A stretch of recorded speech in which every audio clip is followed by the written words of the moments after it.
Não é segredo pra ninguém que quando uma franquia faz sucesso em Hollywood, ela vai retornar e nada acaba pra sempre. Algumas histórias sempre vão ser recicladas, reinventadas, para serem apresentadas ao novo público, enquanto tiver gente que tá lucrando um pouco mais. No caso de Planeta dos Macacos, havia essa desconfiança de como conseguir fazer um reinício pra franquia após 2001, quando Tim Burton tentou dirigir um novo filme que não foi bem aceito nem pro público nem pra crítica, a galera torceu o nariz e acabou não entendendo muito o conceito ou simplesmente não gostando mesmo.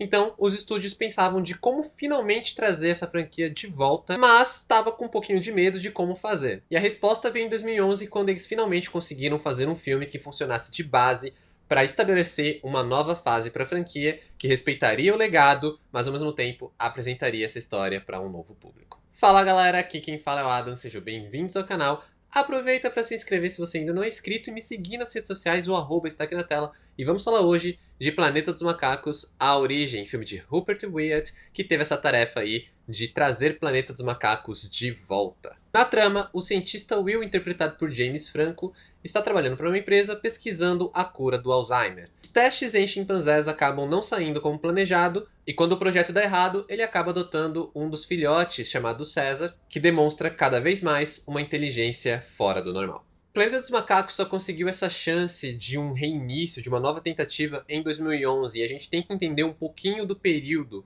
no caso fazendo uma trama muito mais intimista, mais realista, para construir essa base. A gente em 2011 ainda estava lidando com um cinema que, mesmo na fantasia e na ficção científica, lidava aí com um legado do cinema de ação mais realista, criado por Christopher Nolan na trilogia O Cavaleiro das Trevas, principalmente no segundo filme, que tinha sido um sucesso estrondoso, apesar de ser um filme de super-heróis. Vale lembrar que nessa época as franquias fantásticas que estavam lucrando, elas já estavam pré-estabelecidas, coisas como Harry Potter, Crepúsculo, Transformers, e a própria Marvel, que viria meio que a reescrever as regras de novo, ainda não tinha se consolidado, com filmes como Thor e Capitão América nem chegando perto ali do top 5 de bilheterias do ano. Então o Planeta dos Macacos já vinha cercado dessa desconfiança por causa do fracasso anterior em 2001, e também com essa coisa de como fazer uma ficção científica em um cinema que parece que é cada vez mais aceito quando ele segue essas diretrizes do Cavaleiro das Trevas, de uma coisa mais realista, mais pé no chão,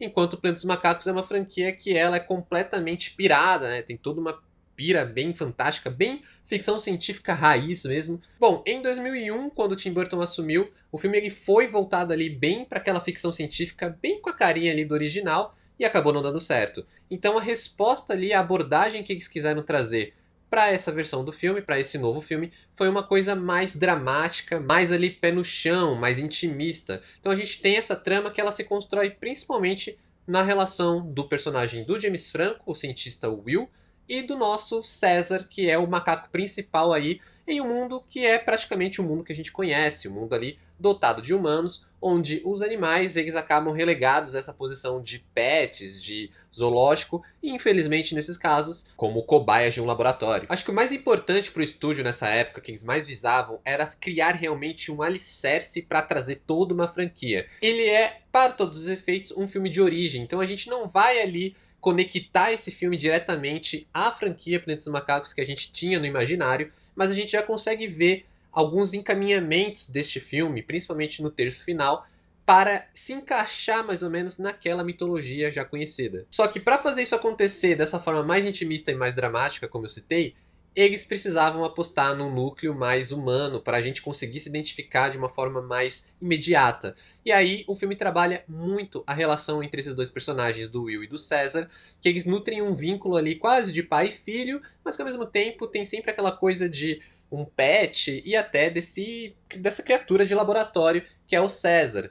É esse sentimento que vai fazer com que a gente sinta uma empatia pelo personagem logo de cara, mas que também a gente comece a entender como esse desenvolvimento vai se desenrolar para chegar naquele mundo onde os macacos eles vão ser a raça dominante. Acaba que o Planeta dos Macacos A Origem lida com um equilíbrio muito delicado, mas que é trabalhado de forma muito satisfatória, que é o equilíbrio do protagonismo. A gente tem o protagonismo do César, mas a gente também acaba tendo o protagonismo do Will e até desse núcleo humano onde os dramas e os conflitos vão ser bem trabalhados e vão ter um bom foco do filme, principalmente ali no primeiro terço. É um filme que ele é desenhado para fazer a gente se importar, é um filme que ele é desenhado para fazer a gente ter empatia, e quando eles trazem uma causa como, por exemplo, a cura do Alzheimer, a gente já tem essa empatia muito de cara. Ao mesmo tempo, a gente vai ficar dividido porque a gente vê que esses experimentos nas cobaias não é uma coisa que acaba sendo tão bem aceita, a gente vai sentir um pouco de pena, e esse conflito ele vai se alimentando e se tornando cada vez mais intenso. O filme ele trabalha esses personagens sem perder de vista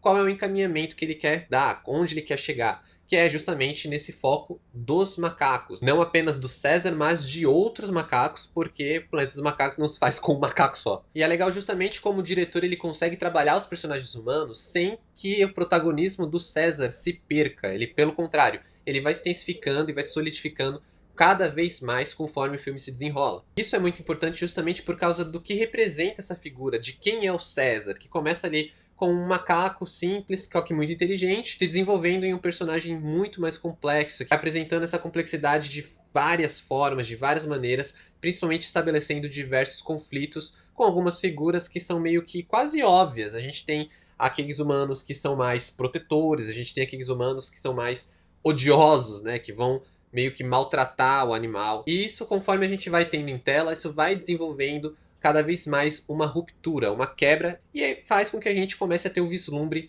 de como esse filme ele vai se encaixar naquele Planeta dos Macacos mais clássico. E a gente não conseguiria isso nesse filme sem os efeitos especiais, claro, mas principalmente sem a presença de Andy Serkis, esse ator que infelizmente ele é muito subestimado. Ele também é conhecido por interpretar o Gollum na trilogia Senhor dos Anéis. É um ator que já estava ali acostumado com a captura de movimentos, dá uma humanidade ali pro personagem. O olhar dele é muito intenso e a gente precisa disso, a gente precisa de um ator com essa presença, justamente porque muito do sentimento do César vai ser comunicado pelo olhar, não necessariamente pelos sinais e não necessariamente por palavras, mas pelo olhar. A gente precisa identificar e sentir o personagem pelo olhar do começo ao fim do filme.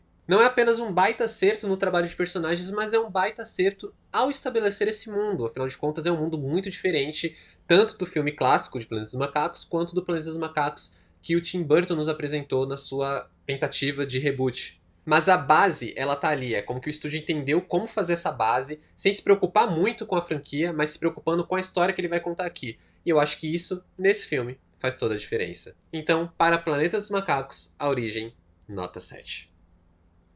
É muito legal ver como eles pegam esse pano de fundo aí da ficção científica e transformam o filme realmente num drama super intimista ali, com desenvolvimento de personagens, super assim, direcionado pelos personagens, no começo pelo Will, e aí pouco a pouco passando isso pro César, que é realmente o grande protagonista, né? Que é o protagonista que a gente está indo assistir, que a gente está interessado em entender como vai se desenvolver. Não significa que eles não estavam vislumbrando a franquia, mas que eles não estavam colocando esse lance de franquia em um primeiro plano de cara, assim. Eles estavam pensando em contar uma boa história e isso faz toda a diferença. Contar boas histórias é algo que está acontecendo recentemente, porque foi o que eu falei praticamente no vídeo do O Dublê, um filme novo do Ryan Gosling, que eu gostei bastante.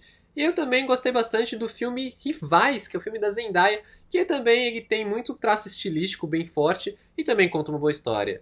Obrigado por assistirem até aqui, valeu, falou e até mais.